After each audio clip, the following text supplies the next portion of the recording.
Hi everyone, कैसे हो आप सभी लोग। आई होप आप लोग अच्छे होंगे। मैं हूं राहुल जेसवाल एंड स्वागत करता हूं आप सभी का एक बार फिर हमारे यूट्यूब चैनल JR ट्यूटोरियल्स में।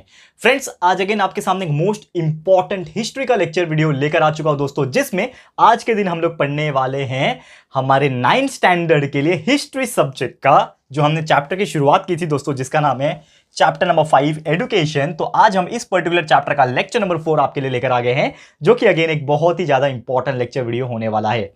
तो दोस्तों यार, आपको बता दूं, जस्ट याद दिलाना चाहूंगा कि लेक्चर नंबर 3 तक हमने बहुत सारी चीजें डिस्कस की है कि प्राइमरी एजुकेशन क्या होता है, सेकेंडरी एजुकेशन क्या होता है, हायर एजुकेशन क्या होता है, किस प्रकार एजुकेशन की स्थापना की गई थी एंड बहुत सारी चीजें। और शायद पिछले ही लेक्चर में हमने डिस्कस किया था, याद आ रहा है मुझे, कि NCERT क्या होता है, national council of educational research and training. SCERT, Maharashtra में SCERT क्या होता है, ये सभी चीज डिस्कस कर लिया था ऑलरेडी।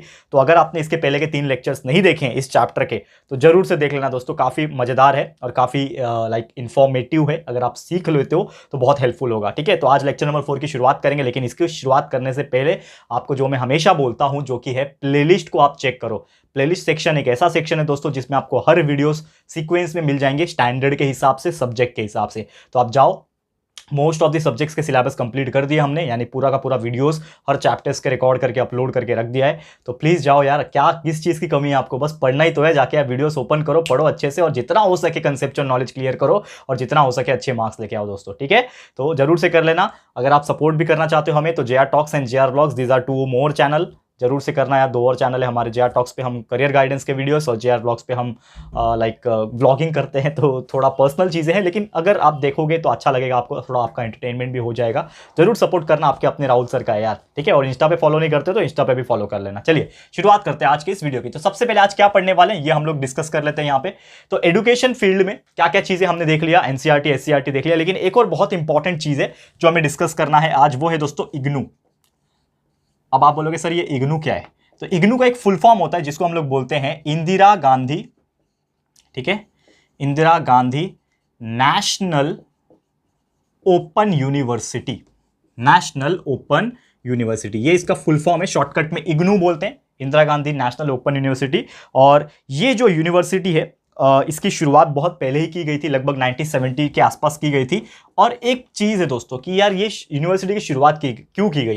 जैसे कि मैंने आपको बताया कि प्राइमरी एजुकेशन की शुरुआत की गई थी, सेकेंडरी एजुकेशन, हायर एजुकेशन में बहुत सारी यूनिवर्सिटीज़ की शुरुआत की गई थी, लेकिन ये जो ओपन यूनिवर्सिटी है, ये क्या चीज़ है, ये भाई ये क्या नया चीज़ है भाई।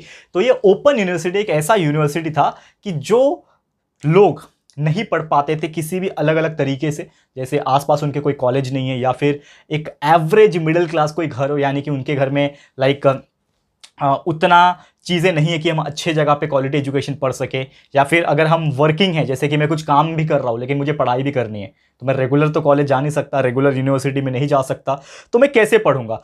तो इसीलिए एक ओपन यूनिवर्सिटी क्रिएट की गई, उसके बारे में स्टोरी भी है, वो भी बताऊंगा। लेकिन ये ओपन यूनिवर्सिटी इसलिए क्रिएट की गई थी कि एवरेज से एवरेज बच्चा अगर वो पढ़ना चाहता है तो वो भी पढ़ सके, और वो अपने घर से बैठ के पढ़ सकता है। कैसे? ओपन डिस्टेंस लर्निंग एक तरीके से बोल सकते हो। ओपन यूनिवर्सिटी का फायदा ये होता है, और यही इग्नू जो है, Indira Gandhi national open university के थ्रू बहुत सारे ऐसे अलग अलग यूनिवर्सिटी अलग अलग स्टेट में खुले हैं, जिसमें बच्चा घर बैठे, ऐसा नहीं है कि घर बैठे, लेकिन वो वर्किंग होने के बावजूद, यानी कि वो काम भी कर सकता है और साथ में पढ़ाई भी कर सकता है, और अपना ग्रेजुएशन या फिर जो भी वो कर रहा है वो कंप्लीट कर सकता है। तो ये एक सिंपल तरीके से मैंने आपको एक्सप्लेन कर दिया। ठीक है, तो ये जो यूनाइटेड नेशन था, इन्होंने लगभग डिक्लेयर किया था 1970 में इंटरनेशनल एजुकेशन ईयर। तो 1970 में ये इंटरनेशनल एजुकेशन ईयर को घोषित किया गया था। किसकी तरफ से? अमेरिका की तरफ से आप बोल सकते हो। इन्होंने घोषित किया था, यूनाइटेड नेशन ने, माफ करना यूएन ने, ठीक है, नॉट अमेरिका, यूएन ने, माफ करना, यूएन ने, यूनाइटेड नेशंस, जो कि सब मिलके बोलते हैं ना, यूएन होते हैं, ऑर्गेनाइजेशंस होते हैं। तो यहाँ पे घोषित किया था, और साथ ही में एक सेमिनार रखा गया था यहाँ पे कि जो है ओपन यूनिवर्सिटी में ना कुछ ओपन किया जाएगा, एक तरीके से नॉट ओपन किया जाएगा, मेरा कहने का मतलब है कि ओपन यूनिवर्सिटी को ओपन किया जाएगा, कि सो दैट कि यार जो बच्चा यार सोचता होगा कि यार हम तो वर्किंग है या फिर हमारे ऊपर रिस्पॉन्सिबिलिटी है, जैसे आप में से भी बहुत सारे लोग ऐसे होंगे जिनकी शायद फाइनेंशियल कंडीशन बहुत अच्छी नहीं होगी, क्योंकि मैंने देखा है बहुत सारी, इवन हमारे घर में भी थी, लेकिन कैसे ना कैसे हमने पढ़ लिया। ठीक है, लेकिन आप लोग के घर में या फिर आपके आसपास कोई फ्रेंड्स होंगे, उनके घर में भी ऐसी परिस्थिति होगी कि शायद वो बोलते होंगे कि यार हम 12वीं तक पढ़ सकते हैं, उसके बाद हमारी पढ़ने की हैसियत नहीं है, हमारे पास टाइम नहीं रहेगा, हम काम करेंगे जाके, हमारे मम्मी पापा को सपोर्ट करेंगे, तो वो कैसे कर पाएगा बच्चा। तो इसीलिए ओपन यूनिवर्सिटी ओपन किया गया, सो दैट वो वर्किंग के साथ साथ ये भी कर सके और ये वो ओपन रहे सभी के लिए। ऐसा नहीं है कि उसमें बहुत ज़्यादा फीस रहे, बहुत ज़्यादा, वो सब एवरेज रहे, तो एवरेज हाउस होल्ड वाले लोग भी जाके इस यूनिवर्सिटी में पढ़ सके, इस हिसाब से किया जाने लगा। और ऐसे बहुत सारे गवर्नमेंट ऑफ इंडिया ने डिपार्टमेंट ओपन किए, जैसे कि सोशल वेलफेयर हो गया, इंफॉर्मेशन एंड ब्रॉडकास्टिंग डिपार्टमेंट, ऐसे यूनिवर्सिटी ग्रांट कमीशन जिसको हम लोग यूजीसी बोलते हैं, ठीक है ना। ये बहुत ज़्यादा इंपॉर्टेंट चीज़ है यूजीसी, यूनिवर्सिटी ग्रांट कमीशन, जो कि यही यूनिवर्सिटी की देखरेख करता है कि क्या हो रहा है क्या नहीं हो रहा है किसी यूनिवर्सिटी में, इसको देखना, जो कि यूनेस्को के साथ में कंबाइन होकर काम करता है। आपको पता ही है यूनेस्को, ठीक है, तो यूनेस्को के साथ में कंबाइन होकर काम करता है। एंड ये सब चीज़ें इस सेमिनार में डिस्कस की गई थी। तो लगभग 1974 में गवर्नमेंट ने अपॉइंट किया under the chairmanship of Partha Sarathi, ठीक है ना, पी पार्थ सारथी एक व्यक्ति थे। और ओपन यूनिवर्सिटी को शेप देने के लिए, ओपन यूनिवर्सिटी को ओपन करने के लिए यहाँ पे 20 सितंबर 1985 में, ठीक है, कभी 20 सितंबर 1985 ये प्रस्ताव पास किया गया, यानी कि एक तरीके से डिक्लेयर कर दिया गया कि 20 सितंबर 1985 में ओपन यूनिवर्सिटी को क्या कर दिया जाएगा, मान्यता दे दी जाएगी। और इसी के रिकमेंडेशन की वजह से वो टाइम की जो प्राइम मिनिस्टर थी, लगभग जो उस वक्त के पहले थी, जो इंदिरा गांधी थी, इसीलिए इस ओपन यूनिवर्सिटी का, जो नेशनल ओपन यूनिवर्सिटी है ना, नेशन का पूरा ओपन हो रहा था, इसीलिए इसका नाम नेशनल ओपन यूनिवर्सिटी था। लेकिन फॉर्मर प्राइम मिनिस्टर जो थे वो टाइम पे इंदिरा गांधी, इनका एक बहुत बड़ा योगदान था इसमें, इसीलिए कहीं ना कहीं इनका नाम मेंशन कर दिया गया, that is Indira Gandhi national open university. ठीक है, क्लियर है। तो उम्मीद करता हूं कि आपको ये चीज समझ में आ गया होगा। और इसी से इंस्पायर होकर महाराष्ट्र में भी जो हम लोग बोलते हैं YCMOU, आप जानते होंगे अगर, YC यानी कि यशवंतराव चाफेकर, ठीक है, सॉरी माफ करना, यशवंतराव चव्हाण, माफ करना दोस्तों, थोड़ा सा कंफ्यूजन हो गया।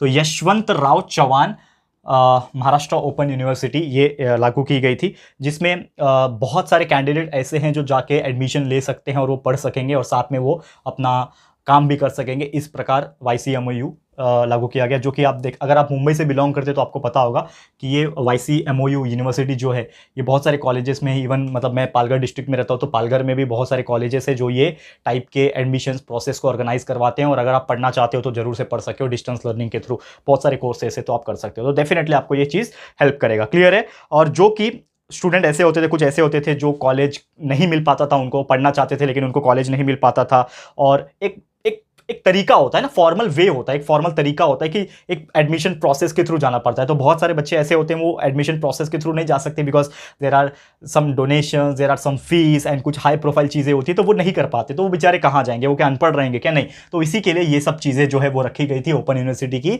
निर्माण की गई थी, सो दैट यार ऐसे लोग भी जाके वहाँ पे पढ़ सके और यार देश का नाम रोशन कर सके। तो ये सभी चीज़ भी फोकस किया जाने लगा। तो 1990 में इग्नो जो था, 1990 में इग्नो ने स्टार्ट किया, क्या स्टार्ट किया, ऑडियो विजुअल, ठीक है ना। इग्नू ने जो है 1990 में इग्नू जो था, इन्होंने स्टार्ट किया audio visual program. Audio visual program मतलब क्या होता है कि आप इसको देख भी सकते हो, सुन सकते हो, जैसे कि वीडियो समझ लो, जैसे कि वीडियो अभी चल रहा है, आप लोग अपने यूट्यूब पे अगर देख रहे होंगे तो हमारा JR ट्यूटोरियल्स का आपको ये चैनल के थ्रू आपको एक वीडियो दिख रहा होगा जिसमें मैं कुछ बोल रहा हूँ वो भी आपको सुनाई दे रहा है, और जो मैं कुछ लिखा रहा हूँ और जो मेरी तस्वीर है, जो मेरा एक्शन है वो भी आपको दिख रहा है, यानी वीडियो भी दिख रहा है, ऑडियो भी दिख रहा है, तो इसको ऑडियो विजुअल तरीका बोलते हैं। तो ऑडियो विजुअल के थ्रू यहाँ पे उन्होंने शुरू किया। एंड साथ ही में बहुत सारे प्रोग्राम, आकाशवाणी जो रेडियो पे आता था, आकाशवाणी आपको पता ही है, ऑल इंडिया रेडियो, तो आकाशवाणी के थ्रू कुछ audio visual programs, audio programs and visual program, Doordarshan करके चैनल होता था, ये मैंने बहुत बार डिस्कस किया है। पहले के टाइम पे ये आज के जमाने के जो चैनल्स होते वो नहीं होते थे, पहले सिर्फ एक ही चैनल दूरदर्शन हुआ करता था, जिसमें बहुत सारे ऐसे एडुकेशन के प्रोग्राम्स भी गवर्नमेंट लाती थी, जिसके थ्रू बहुत सारे बच्चे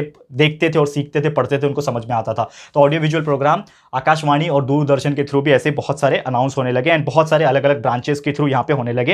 एंड साथ ही में उन्होंने बहुत सारे एजुकेशन फैसिलिटीज के थ्रू बहुत सारे सेंटर्स प्रोवाइड किए। तो लगभग 58 ट्रेनिंग सेंटर्स गवर्नमेंट ने तैयार किए, 58 ट्रेनिंग सेंटर्स अलग अलग लोकेशन पे, 58 ट्रेनिंग सेंटर्स वहाँ पे तैनात किए थ्रू आउट द कंट्री, मतलब सिर्फ ऐसा नहीं कि सिर्फ एक ही लोकेशन पे, थ्रू आउट द कंट्री। और 41 सेंटर्स फॉरेन में, 41 सेंटर्स फॉरेन में। तो सोचो यार, मतलब ना सिर्फ इंडिया बल्कि फॉरेन के लिए भी, कंट्रीज के लिए भी यहाँ पे चीज़ें होने लगी। और पढ़ाई को कैसे आगे लेके जाना है, ओपन यूनिवर्सिटी और एजुकेशन को कैसे आगे लेके जाना है, ये सब चीज़ के बारे में फोकस होने लगा।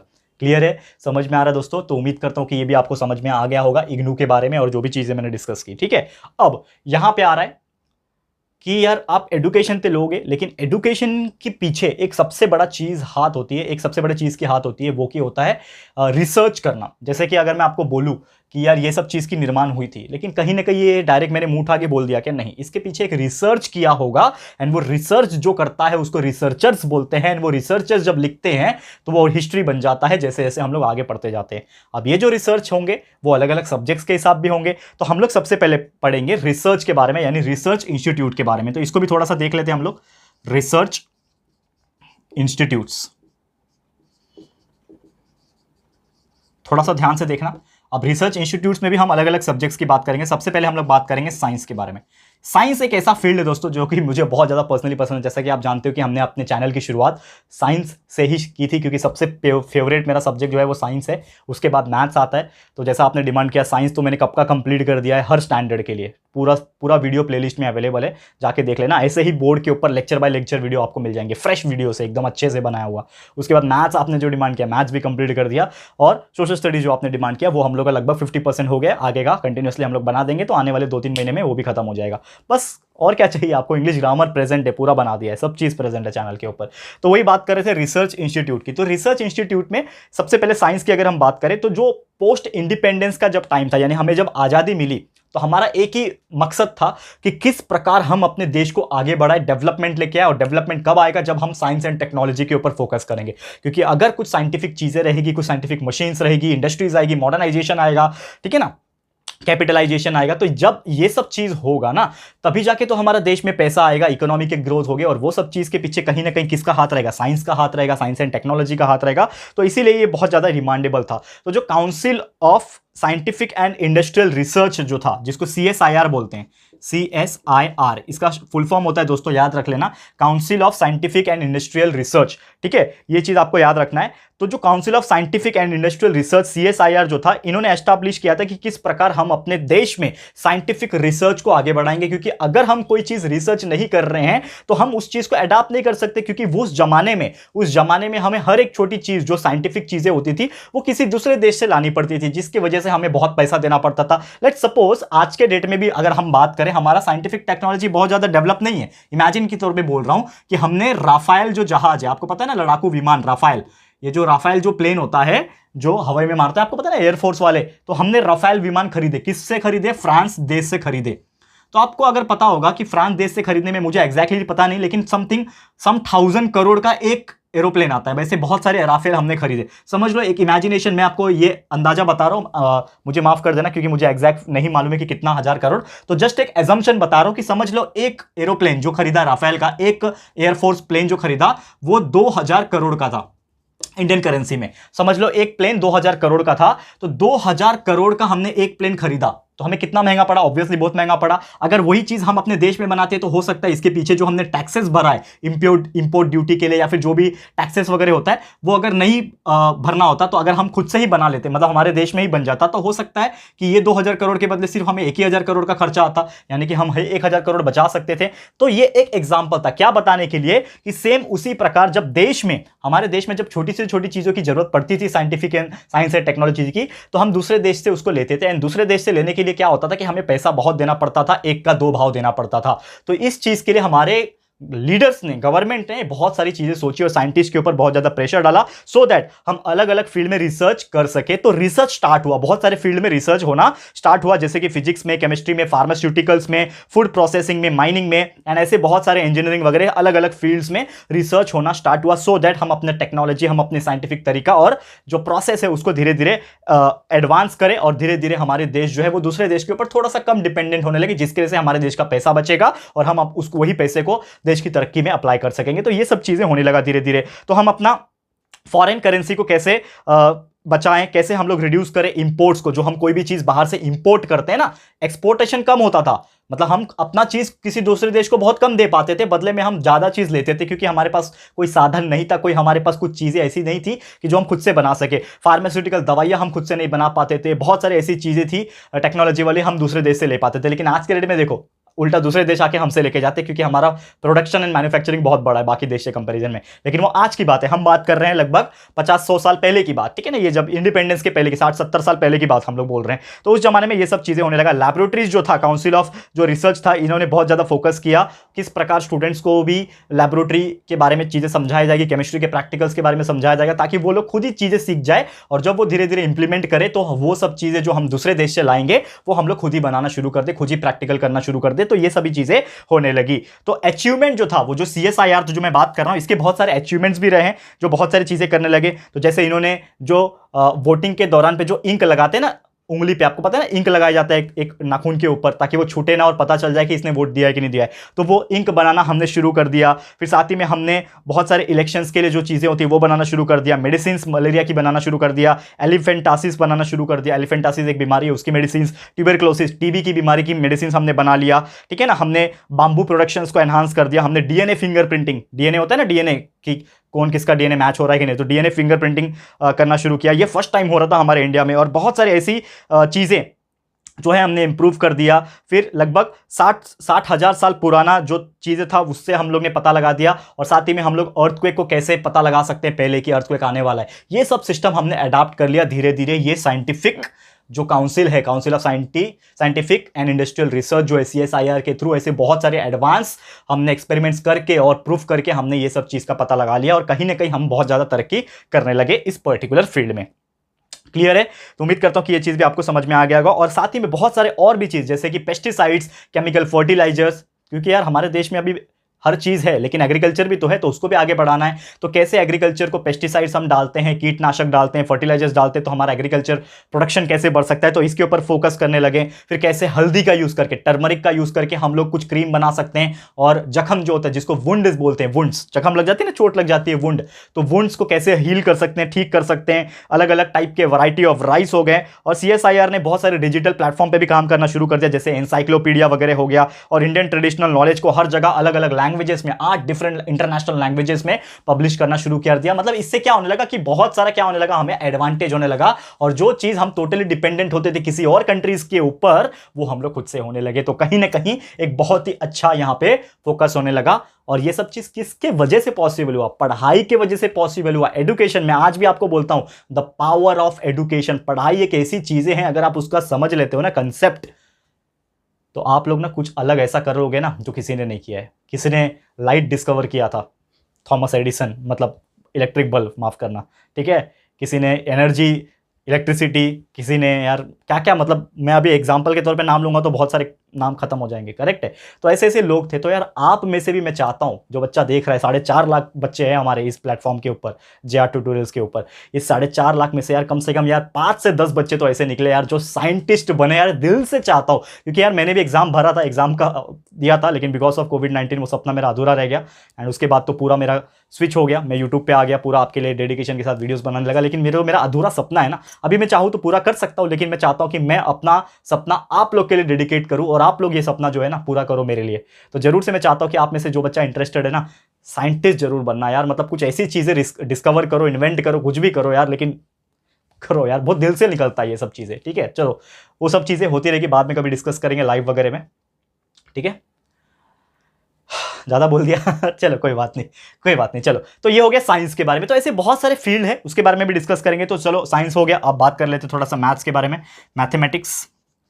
मैथ्स के बारे में थोड़ा सा डिस्कस करेंगे। तो जितना इंपॉर्टेंट साइंस है उतना इंपॉर्टेंट मैथ्स भी है, क्योंकि देखो मैथ्स एक ऐसा चीज़ है जो साइंस को जोड़ के रखता है। सबसे इंपॉर्टेंट चीज़ क्या है? साइंस है। लेकिन साइंस के अंदर भी कहीं ना कहीं एक मैथ छुपा होता है। तो जो नेशनल इंस्टीट्यूट है ये भी बहुत ज़्यादा फोकस करने लगा, और इसमें भी रिसर्च होने लगा मैथमेटिक्स में, क्योंकि अगर मैथमेटिक्स में कुछ रिसर्च नहीं होगा, कुछ नई नई चीज़ें नहीं बनेंगे। तो मैथमेटिक्स में और साथ ही में फिजिकल साइंस में बहुत ज़्यादा रिसर्च होने लगा, जो कि सिचुएटेड है तमिलनाडु में, जो कि 1962 में एस्टैब्लिश हुआ था।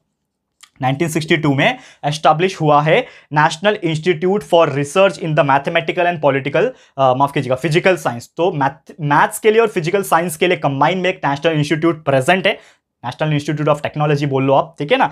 तो ये रिसर्च के लिए नेशनल इंस्टीट्यूट है, कहाँ पे? तमिलनाडु में, जो कि एस्टैब्लिश हुआ था 1962 में। ये भी आप याद रख लेना। और ये इसी में बहुत ज़्यादा हाईएस्ट लेवल ऑफ रिसर्च होता है in terms of mathematics, in the field of mathematics. तो मैथमेटिक्स के फील्ड में बहुत अच्छा रिसर्च वगैरह करवाया जाता है इस पर्टिकुलर इंस्टीट्यूट में, national institute of research of mathematics, याद रखना, ठीक है। और भी अगर सब्जेक्ट्स की बात करें, साइंस और मैथ्स के अलावा बहुत सारे ऐसे सब्जेक्ट्स हैं जैसे कंप्यूटर।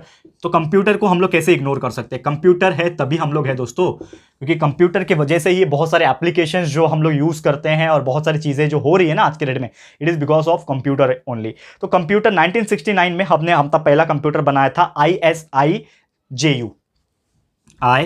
ISIJU ये जो हमारा पहला कंप्यूटर था ये 1969 में बनाया गया था। 1969 में ISIJU, जिसका फुल फॉर्म होता है दोस्तों Indian statistical institute and Jadavpur university. ठीक है ना, ये एक यूनिवर्सिटी है।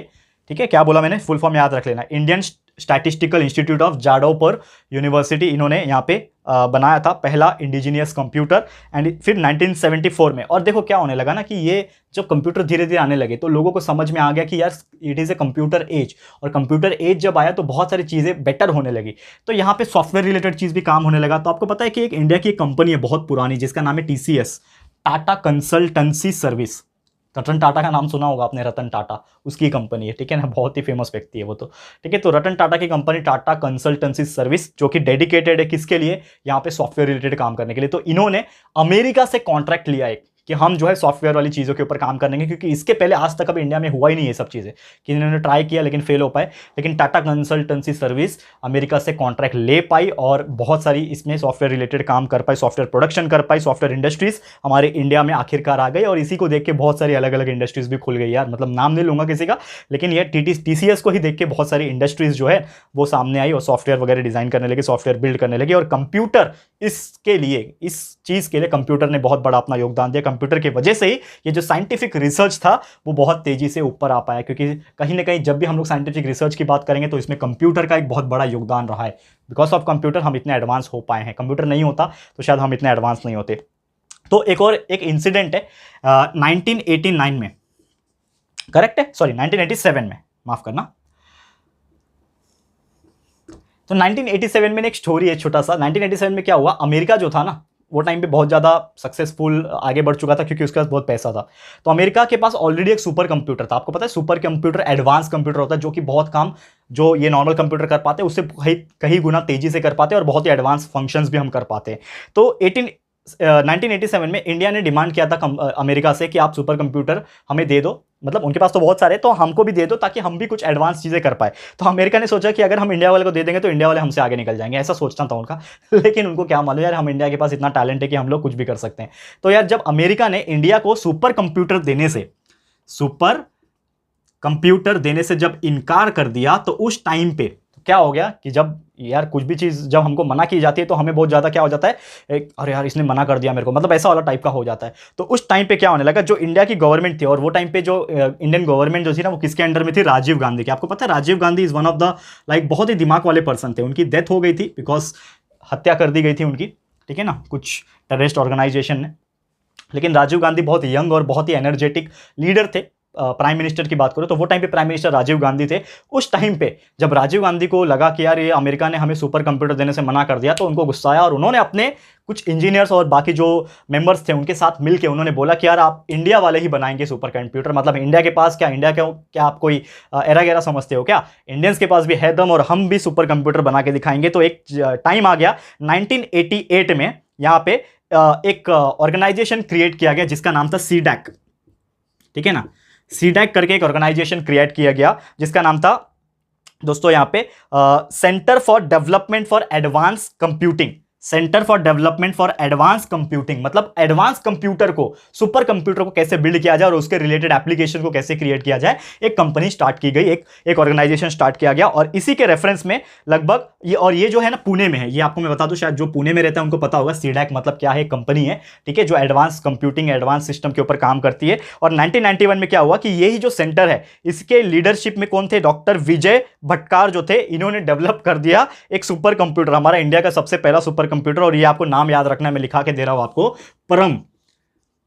परम नाम है, परम 8000। देखो हर चीज का हम लोग नाम रखते हैं, वो भी हिंदी नाम रखते हैं, तो परम नाम रखा, परम 8000 सुपर कंप्यूटर, हमारे इंडिया का सबसे पहला सुपर कंप्यूटर हमने बना लिया। और इसके किसके हेल्प से बनाई, ये जो CDAC पुणे है लगभग इसके हेल्प से बना दिया गया था। और ये कब हुआ था, लगभग 1991 में हुआ था, 1991 में ये सब चीजें की गई थी। क्लियर है? तो उम्मीद करता हूं कि यार ये सब चीजें भी आपको बहुत ही इजीली समझ में आ गया होगा।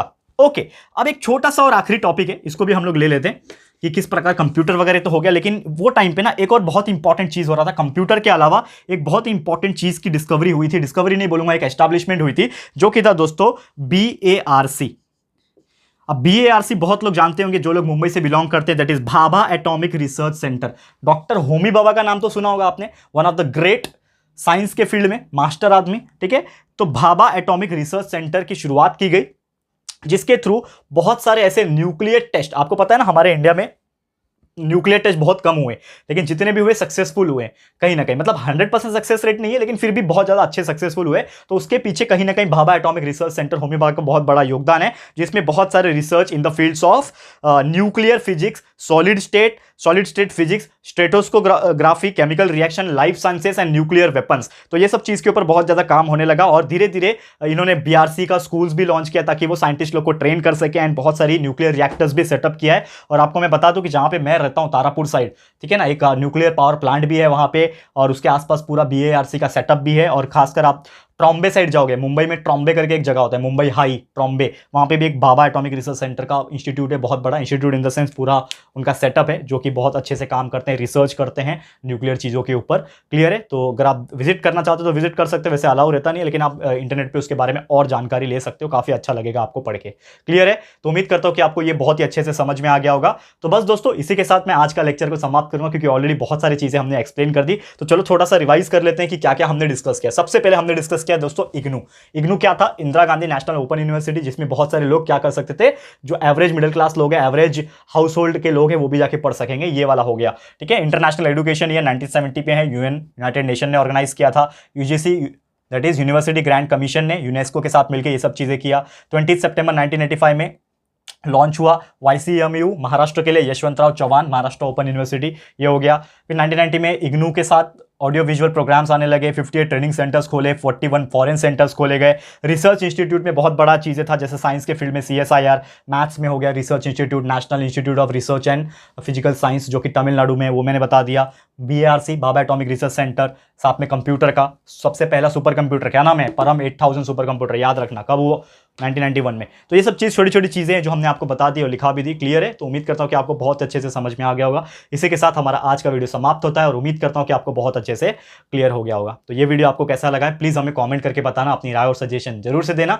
वीडियो पसंद आया है, अच्छा लगा है दोस्तों, तो प्लीज़ वीडियो को लाइक कीजिएगा, शेयर जरूर से कर देना है, अपने सारे फ्रेंड्स एंड रिलेटिव्स को फटाफट से शेयर कर दो दोस्तों। एंड अगर आपने अभी तक इस चैनल को सब्सक्राइब नहीं किया तो फटाफट से हमारे चैनल को भी सब्सक्राइब कर देना। साथ में दोस्तों एक बेल आइकन होता है, जस्ट सब्सक्राइब बटन के बाजू में होता है, उसको प्रेस कर देना, ताकि फ्यूचर में जब भी हम लोग वीडियोस को अपलोड करेंगे तो आप लोग को नोटिफिकेशन मिलती रहेगी। ठीक है फ्रेंड्स, तो मिलते हैं हमारे अगले वीडियो में। ये वीडियो देखने के लिए thank you and good bye.